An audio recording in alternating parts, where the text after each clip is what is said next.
Evet, Tayvanlı şarkıcı. Hızlı hızlı bakayım bakalım.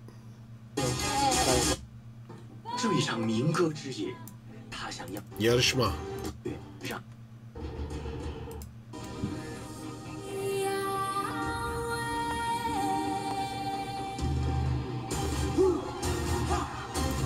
Ya, korkuyorum biliyor musunuz ya? Şunlardan telif yemekten korkuyorum. Çünkü telif yedi mi yayın gidiyor abi. Sokakta enerjim oluyor hocam, sağ olun. Tahmin ettiğim gibi Tuğhan, tebrik ederim. Bunu bozma ama bu okuma stilini. Çok başarılı bu.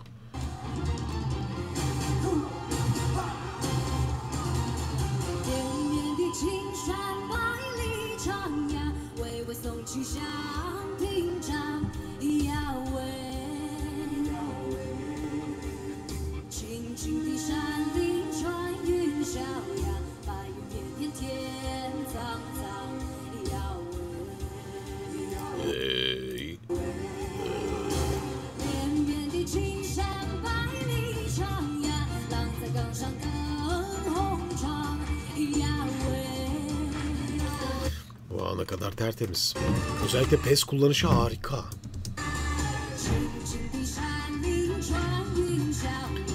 Çünkü hani bu şekilde sahnede dimdik durup postürünü koruyup bir yandan da PES sesleri tutmaya çalışmak, entonasyonu tertemiz tutarak, yani pırıl pırıl bir renkte tutmak kolay iş değil.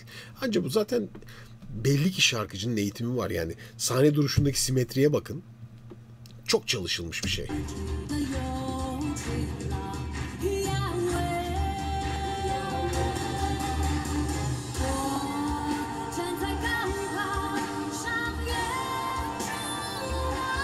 Ama bu seslerin hepsinde ototune var. Mesela bunlar ototune'lu. Bu da öyle.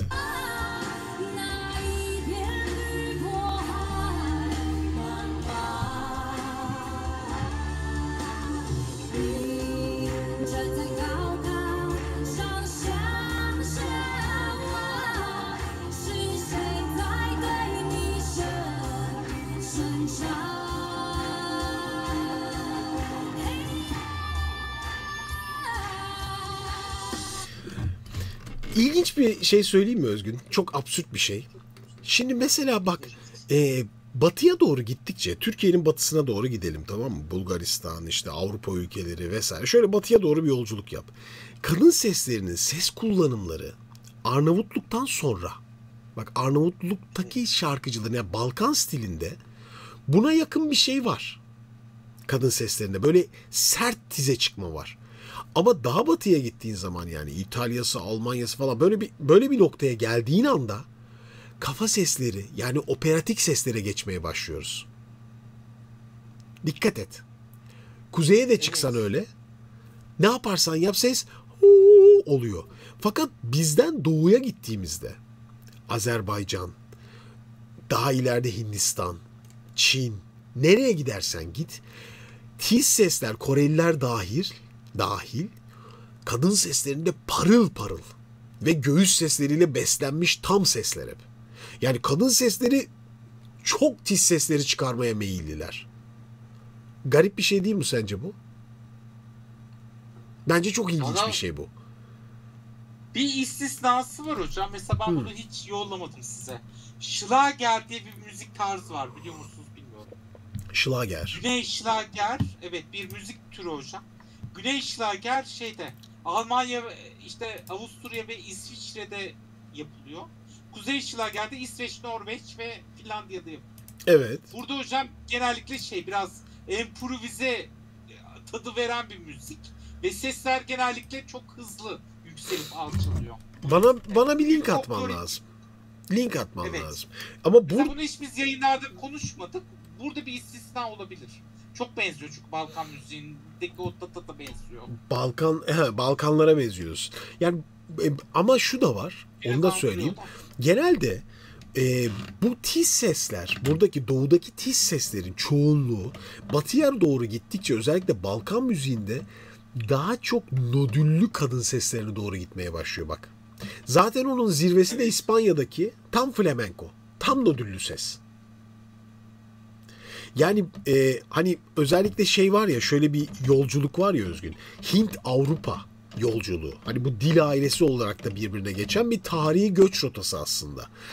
Genelde oradan çıkan, doğudan çıkan müzisyenler batıya doğru yolculuk yaptıklarında kirleterek seslerini kullanmışlar.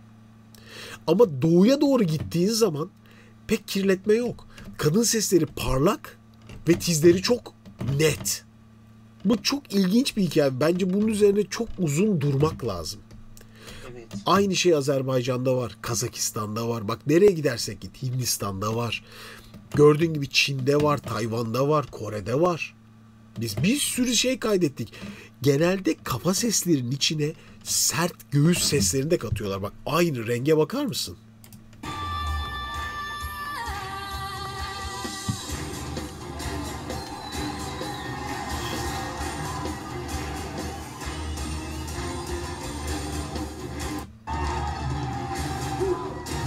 Bitiyor mu? Bir soprano ses. Ama hep parlak ve tiz parça. Bakın. Cincik şanli. Hep net, keskin önde ses. Canine yok.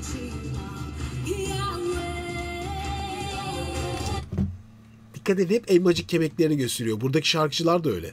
Çok ilginç ya. Bakın belki özgün anatomik de olabilir bu arada. Durum. Yani anatomik yapıda daha dar ve şık şeyler daha yukarıda ya onların elmacık kemikleri. Çok belirgin. Evet. O anatomik yapıda buna çok uygun olabilir. Bakın. İzleyin. Büyüteyim ekranı iyice rahat rahat görün. Bakın. Bakın. Ve ön. Şimdi bakın. Gördünüz mü elmacık kemiklerini? Hey. Bu da vokal yapıyor. Vokal yaptığı için tam açık. Bu batı stili. Ama bu öyle değil. Hey. Hey.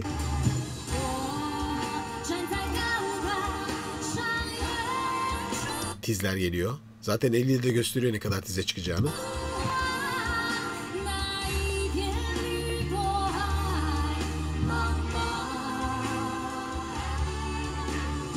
Valla harika bir şarkıcı.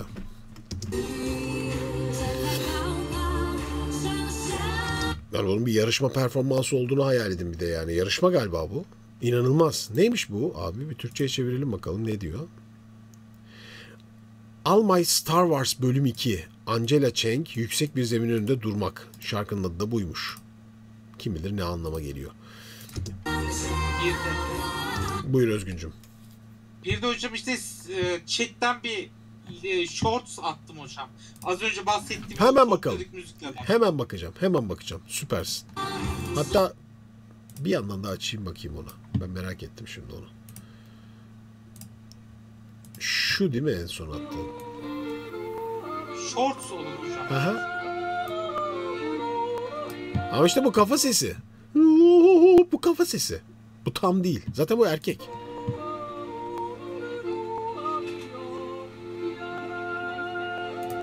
Bak bunlar kafa sesi Özgün. Evet. Operatik işte bunlar. Tamamı operatik. Bu müzik tarzında bu çarpmalar çok şey diye yani yükselmeler, çarpmalar diye örnek olarak. Bak ama çok güzel bir şey var. Tam olarak net o zaman anlatayım. Bak izle şimdi. Görüyorsun değil mi? Renk burada. Tam bu şekilde. Bizim kıza gel. Görüyorsun değil mi keskinliği? Sesi önde tutuyor. Parlak ve net. Tize çıkarsa göreceğiz zaten. Muhtemelen çıkacak. İşte bu renkler, bu keskin parlak renkler tam pozisyonda duruyor. İşte bu doğuda var. Çok ilginç. Ya bunu şunun için anlattım özellikle. Sadece teknik olarak değil, kültür olarak fark var Özgün. Kültür. Evet. Kadın seslerini doğuda parlak ve net severken biz batıda daha kapalı, koyu ama yuvarlak seviyoruz. Yuvarlak sevmiş insanoğlu. Çok ilginç. İlginç bir olay. Bence bu çok incelenmesi gereken bir şey. Ya biz nereye gitsek... Hristiyanlıkla alakası olabilir mi hocam? Tabii ki kiliseyle alakası var bence. Tabii ki var. angelic voice diye sesleri kapatma. Bak bizde de var aslında bunların benzerleri. Biz zaten Türkiye olarak çok ilginç bir coğrafyayız. Yani bizde her şey var Özgün. Her şey var. Evet. Bak aynı coğrafya içinde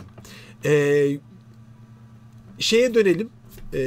Osmanlı'nın son dönemi, Cumhuriyet'in ilk yılları. Hamiyet Yüceses. Evet. Hamiyet Yüceses. Nasıl okuyor gazelleri? Tam ses. Ya. Güçlü. Sonra ne oluyor o sesler? Ha, tamamen kafaya dönüyor. Bunu günümüz sanat müziği nasıl? Kafa sesiyle karıştırılmış kadınların çoğu. Ama geçmiş öyle değil. Yani demek ki belki de şu an elimizde doğru dürüst kayıt da yok. Acaba mesela şeyler var ama hani o Lale Serkis Hanımlardı galiba. İlk sanat müziği okuyucuları. Daha doğrusu böyle yarı Ermeni, Rum kökenli eski Osmanlı o dönemdeki okuyucular. Daha tizler açık. Daha parlak. Kadın sesleri özellikle hepsi gümbür gümbür. Sonra nasıl oluyorsa hepsi bu şekilde dönüyorlar. Bence incelenmesi lazım. Şu an bu yayında çözebileceğimiz bir şey değil bu ama bir tespit var sadece benim fikrimde.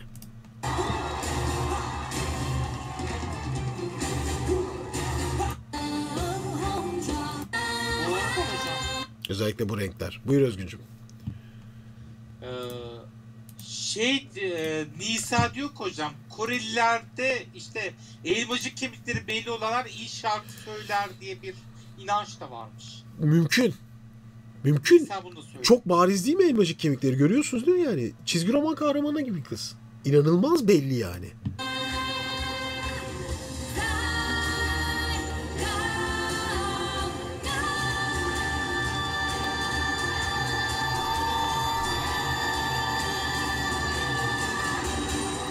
Müthiş bir performanstı.